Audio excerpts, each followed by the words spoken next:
Amin Malouf, dans son livre Les identités meurtrières, écrit à la page 87. Oui, à chaque pas dans la vie, on rencontre une déception, une désillusion, une humiliation. Comment ne pas en avoir la personnalité meurtrie? Comment ne pas sentir son identité menacée? Comment ne pas avoir le sentiment de vivre dans un monde qui appartient aux autres, qui obéit à des règles dictées par les autres? Un monde où l'on est soi-même comme un orphelin, un étranger, un intrus ou un paria.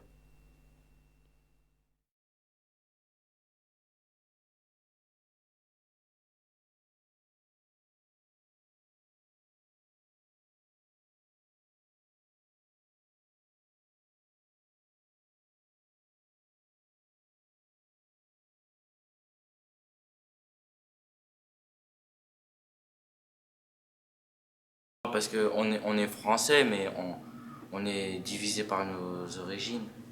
C'est pas question de préférence, c'est question que c'est de mes origines.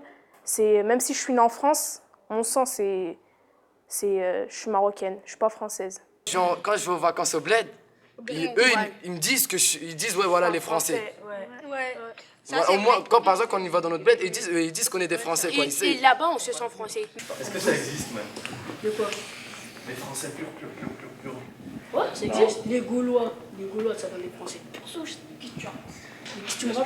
Des Gaulois, c'est français. Normal, pour moi, je suis laotienne, c'est tout. Je suis 50-50, quoi. Je suis pas là, ouais, Laos en force et tout, non. Comme nous, on vient dans notre pays, donc des fois, on a un besoin de se différencier. Donc, on porte des choses différentes. On va porter des habits où il y a la carte de notre pays ou bien des objets. Et comme eux, ils habitent en France, donc ils ont pas un moyen de... Ils ont rien à représenter en quelque sorte. Utile pour savoir la mentalité des autres, ce qu'ils pensent. Pourquoi c'est important de connaître la mentalité des autres? Ah, parce que on traîne avec eux, mais des fois on ne sait pas ce qu'ils pensent. Est-ce que majoritairement en France, on pense que pur français c'est gaulois? Oui, Sofiane. Mais il y en a qui disent pur français, c'est celui-là qui, par exemple, c'est pas moi, c'est pas ce que je pense, mais il y en a qui disent c'est celui-là qui dit jamais de gros mots, celui-là qui est tout bien.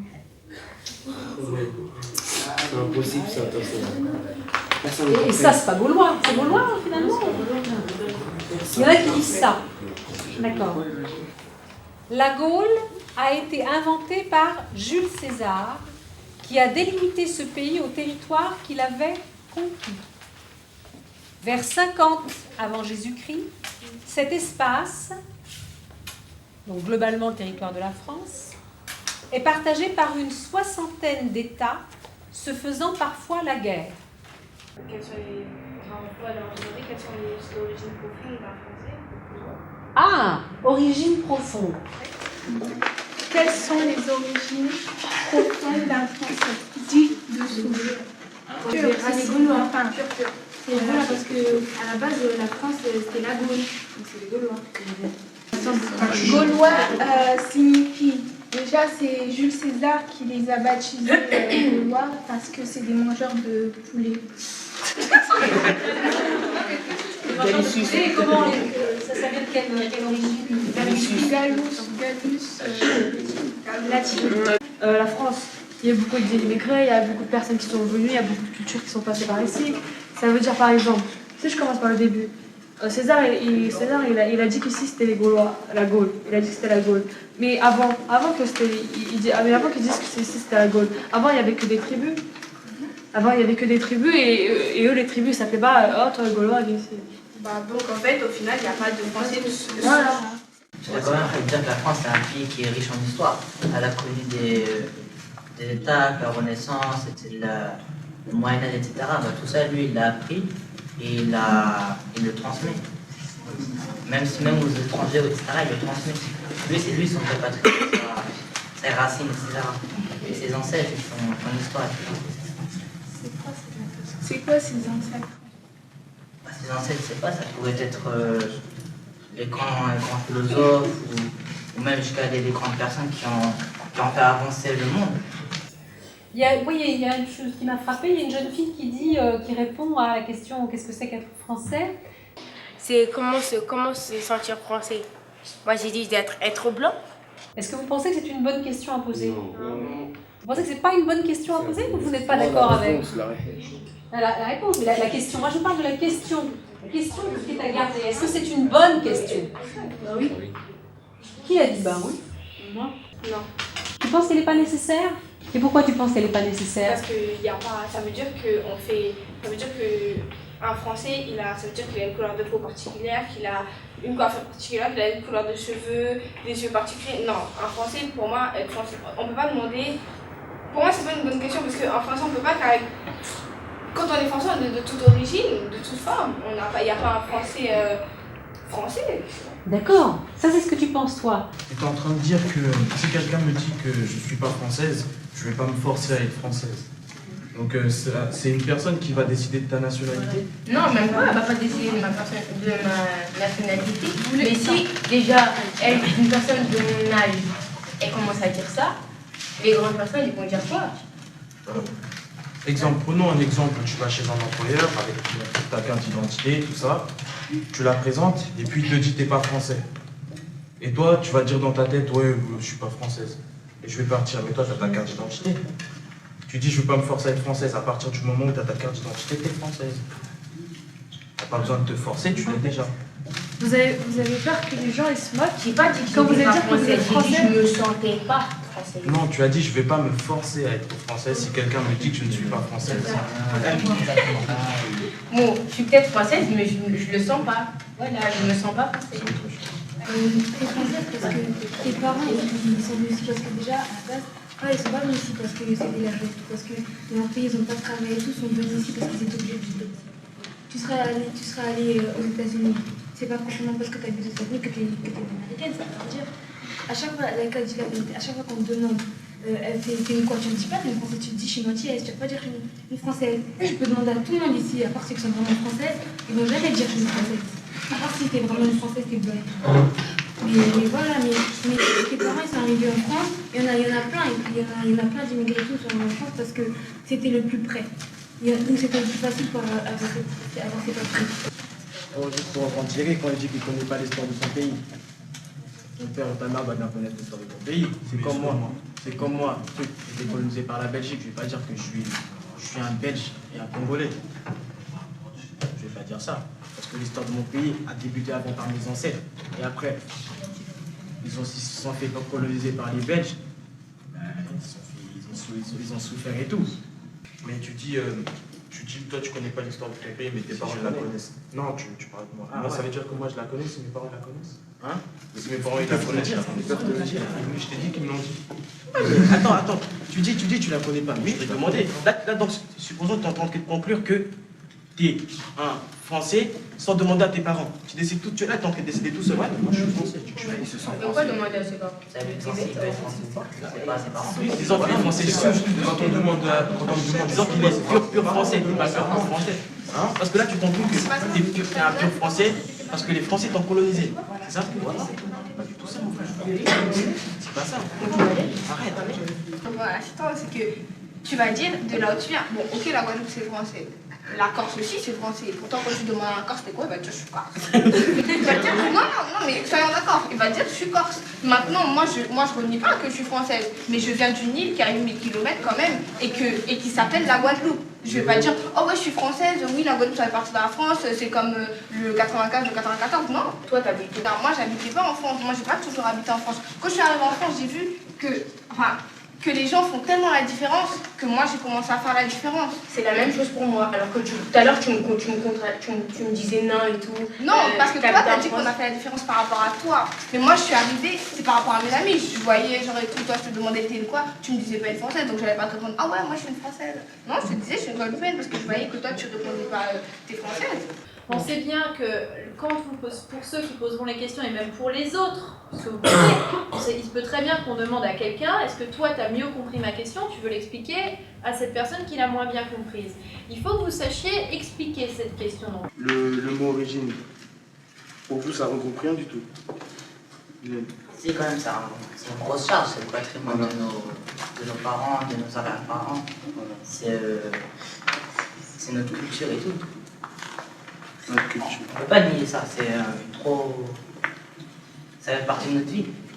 C'est la couleur de peau, elle ne détermine pas parce que, comme il disait Loïs, il y en a ils disent, par exemple, toi t'es noir, bah, quand tu seras grand, tu feras rien dans la vie. Toi t'es un arabe, quand tu seras grand, tu seras un voleur. Quand toi t'es chinois. Et ça, Sofiane, c'est quelque chose que toi t'as entendu personnellement, t'as été témoin de ça? Non, par exemple, des fois, ils montrent des reportages, il y a des policiers, ils appellent des gens, oh, toi t'es noir, et qu'est-ce que tu fais en France? Je pense que les préjugés, nous ont dépassés. C'est pas enfin noir. Il n'y aurait pas eu de préjugés dessus, il n'y aurait pas eu de problème. Mais tellement il a eu.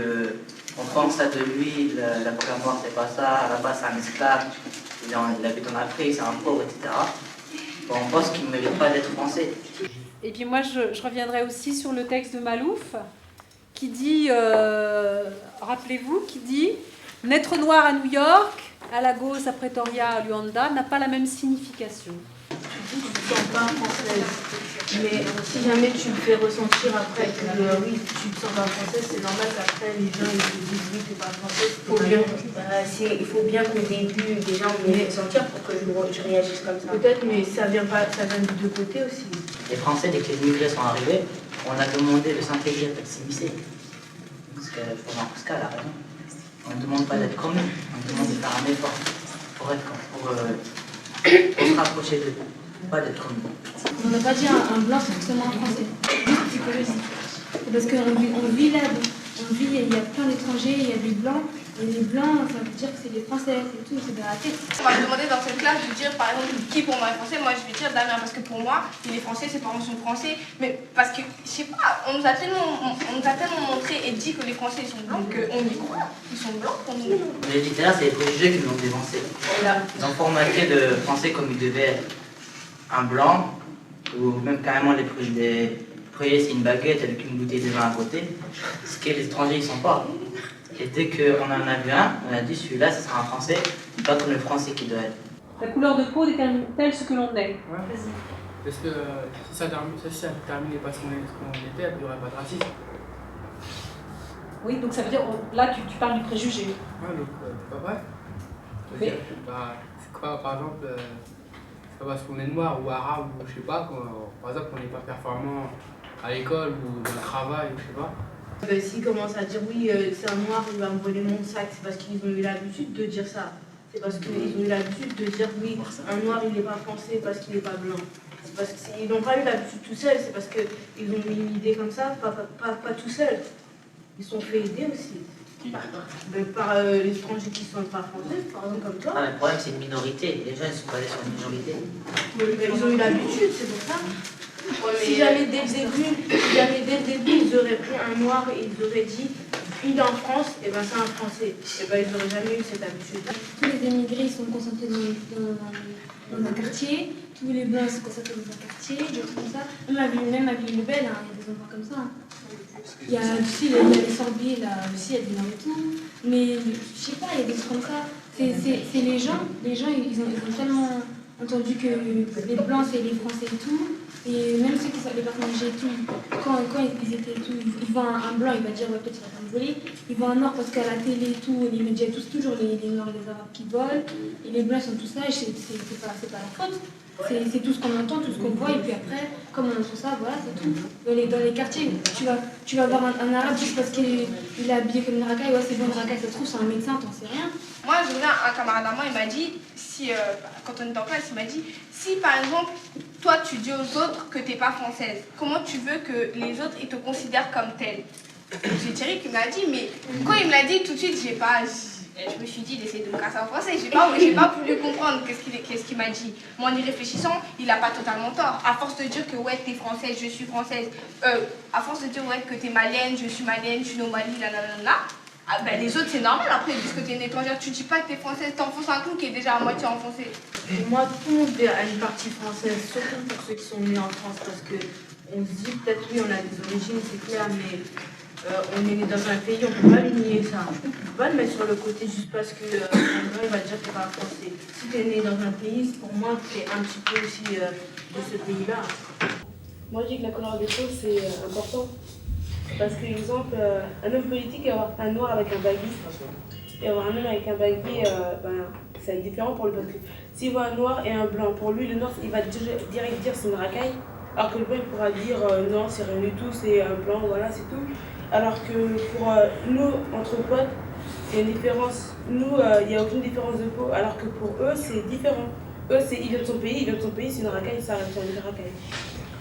Non, par exemple, je suis blanc, je suis pas chrétien. Je peux être blanc en étant juif, musulman, bouddhiste, n'importe quoi. Mais les autres, s'ils nous voient blanc, d'abord, première impression, chrétien. D'origine marocaine. Et logiquement, normalement, c'est quoi, c'est quoi ta religion? Musulman. Voilà. Un Français, normalement, c'est quoi sa religion? Tu vas pas me dire que c'est un musulman. Arrête, non, mais arrête, logiquement. Non, arrête. Mais il parle généralement.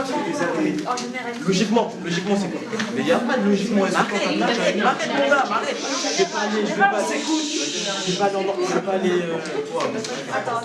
Ouais, généralement, c'est pareil, c'est la logique. Il y a un blanc et nègre, il est assis. Tu vas en Angleterre, tu vas pas dire que t'es un musulman, toi? Tu vas pas aller le voir en anglais, tu dis que t'es un musulman. T'en sais rien. Logiquement, je te parle généralement, logiquement. Les traditions, alors les traditions, c'est quoi les traditions? Elle a parlé d'habitude, tradition. Est-ce qu'on peut donner un exemple de tradition? Par exemple, les traditions au niveau des religions. Oui. Par exemple, les musulmans, ils ont un mois où ils jeûnent. Mais c'est pas, les Français, eux, comme ils sont Attends. Musulmans et Français, c'est pas en opposition. Hein? Parce que tu as des Français qui sont musulmans. Ils sont chrétiens. Je dis comme à la base, ils sont chrétiens. Mais la base, elle est loin. On parle d'aujourd'hui, maintenant. Maintenant, je sais que le nombre de Français musulmans est très important en France. Donc on ne peut plus parler à la base, on parle de maintenant. On parle de maintenant où un nombre c'est la deuxième religion de France.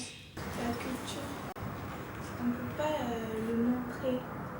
On le garde en soi, on ne peut pas le montrer. Et ça te paraît important, donc, la notion de culture pour l'identité. C'est tout ce que je suis chez moi. C'est les plats que ma maman a fait, c'est la langue que je parle beaucoup chez moi, c'est ce qu'on m'a inculqué. La culture, c'est la religion, c'est la langue. Quand on est dehors, on ne peut pas trop exprimer notre culture, à part quand on habille et tout, par exemple. Et quand tu vas dans ton pays, tellement je vis ici depuis que je suis née, quand je vais dans mon pays, il y a des trucs qu'ils font, moi je suis gavé. La culture, c'est ce qu'on adopte. On adopte de la naissance. C'est ma culture, mais comme j'habite ici, il y a des trucs que ma culture que j'ai oubliés, que je ne connais pas. Il y a des trucs style que dans ta culture que tu peux manger, on va dire style les Chinois. Ils mangent des trucs bizarres, enfin, pour moi c'est bizarre. Non, pour moi c'est bizarre. Non, j'ai pas dit ça, je dis pour moi, je trouve que c'est bizarre, mais pour eux, c'est normal. Par contre, il y a des trucs que moi je mange, par exemple, que nous on mangeait tout, du style le fromage et tout, on va dire c'est normal, mais pour eux, parce que j'ai vu un truc à la télé, pour eux, c'est dégueulasse et tout, ça pue et tout. C'est ça en fait. La culture, c'est ce qu'on mange, notre religion et tout. Il y a différentes cultures et il y a des trucs qu'on peut accepter, qu'on trouve que c'est différent de nous, c'est tout. C'est ça la culture, je sais pas. Dans ce monde, il y a différentes cultures. Les cultures, souvent, sont transmises de père en fils. Et je trouve que, voilà, il y a chacun ses propres méthodes, ses propres façons de vivre, tout ça. Et est-ce que tu penses que ces éléments-là, ils existent depuis toujours? Ou elles sont de façon inchangée, ou elles changent jamais? Ou elles évoluent, changent? La culture? Ouais. Je trouve que ça dépend des origines. Tu as des origines où ça reste toujours les mêmes, ils sont voilà, ils restent avec leur même culture toujours, mais des fois il y en a qui changent, il y en a qui savent. Tu auras toujours une culture. Que ça part des hommes préhistoriques, ils ont une culture aussi. Et que nous, en ce moment, où les gens plus tard, ils ont toujours une culture. Mais la seule chose qui différencie ces cultures, c'est que soit ils ont des coutumes différentes, ou la culture elle-même, elle évolue au fur et à mesure du temps. Mais sinon, ça restera leur culture. Quand on a des enfants, on leur apprend, oui, la culture, mais après, quand il devient indépendant, il a le droit de faire ce qu'il veut de sa vie. Après, c'est à lui de prendre en charge si jamais il veut apprendre à ses enfants ce qu'il veut. Après, c'est pas une obligation. Chaque origine a ses cultures. Ça fait partie de l'un des attributs qu'on a acquis en étant marocain, malien, tout comme ça. Mais le mot culture, qu'est-ce que ça veut dire? Explique-moi un peu ce qu'est la culture. Les coutumes, la vie des peuples, etc. Comment ils fonctionnaient, comment ils discutaient ensemble, etc. Est-ce que l'héritage, tu le placerais dans la culture? Ouais, c'est le patrimoine. Qu'est-ce que tu entends par le mot patrimoine? Ça appartient à nos pères, c'est comme si c'est un héritage, c'est pas un héritage officiel, c'est un héritage culturel. C'est donné sans que tu le demandes. C'est arrivé depuis que t'es petit, tu le prends. C'est héréditaire. Il me dit votre camarade, c'est deux choses différentes entre l'origine et la nationalité. Et la question de Thierry, c'est est-ce que l'origine fait l'identité? Donc, si je reprends, pour toi, dans ton identité, il y a de ton origine et de ta nationalité. Je suis né en France, j'ai vécu en France. Et l'origine, c'est ce que mes parents m'ont appris, ce qu'ils m'ont fait comprendre. Donc c'est deux choses parallèles qui se réunissent. Mais qui forment ton identité. Pour moi, Je voulais vous remercier tous et toutes de vous être déplacés. Il y en a qui ont pu prendre la parole plus aisément que d'autres. J'ai quand même constaté que globalement, il y avait une écoute. Peut-être qu'il y a des personnes qui n'ont pas trouvé les mots pour s'exprimer. Je voulais aussi remercier les personnes qui ont permis que ça se fasse comme ça, c'est-à-dire le fait qu'on soit accueillis ici, à la salle Marcel Pagnol, dans le hall 1. Remercier donc les affaires culturelles de la ville qui nous ont accueillis. Qu'est-ce que j'aurais encore à remercier? Bien sûr, Madame Martin, pour toute sa contribution personnelle, personnelle en tant que professeur, mais aussi en tant que personne sur l'engagement qu'elle a voulu donner. Je sais que la classe de 3e 3 continuera à travailler sur les questions de l'identité. L'identité française, mais qu'est-ce qui constitue l'identité? Il y a 2-3 moments, on n'a pas voulu trop intervenir en tant qu'adulte, on a décidé de ne pas intervenir le moins possible. Mais c'est vrai que d'autres identités ont été ébauchées. Être une fille, être un garçon, c'est aussi une identité. J'espère que personne n'est frustré. J'espère que ça vous a apporté quelque chose de vous écouter les uns les autres. D'accord? Et puis je vous donne rendez-vous de toute façon à la diffusion du film qui se fera dans le collège. Où là vous serez tous réinvités. L'invitation, oui, l'invitation, tu es surprise, l'invitation se fera au sens large dans le collège, qui sera diffusée vers les classes de 3e et bien sûr vers les parents. Nos parents ils vont dire quoi? S'ils le veulent. C'est une personne qui vit en France, une personne qui est née en France, ou bien une personne qui vient d'un autre pays, qui veut habiter en France. Moi, je suis français, mais je me sens algérien. Mais je suis plus français qu'algérien. Mais pour moi, je suis algérien. Quand on me dit t'es quoi, je ne vais pas dire je suis français, je vais dire je suis algérien. Les personnes, quand ils me demandent, je leur dis je suis français. Alors quand c'est des amis, tu viens d'où, t'es de quel pays, je dis Algérie. Je suis algérien. Je sais pas. Par exemple, les gens de ma classe, quand ils me diront t'es un quoi, je dirai algérien. On se comprend dans la question. Dans la question, on voit de quoi on parle. On sait bien qu'on vient de la France, mais quand on dit tu viens d'où, c'est du pays. Je suis fier d'être arabe, sans l'être. Je suis fier d'être arabe parce que c'est mes origines, mais les Français me traitent pas comme tous les Français. Je peux dessiner n'importe lequel, tant qu'il vit en France, qu'il est né en France. Je peux dessiner n'importe quelle tête, un Chinois, un Arabe, un Arabe, un Noir, un Français, je sais pas, un Français d'origine. N'importe lequel, ça pourrait être toujours un Français. Et le point commun, alors, ça serait quoi de toutes ces cultures? C'est être Français dans le cœur. Dans le physique, ça se voit pas, mais dans le cœur, ça se voit.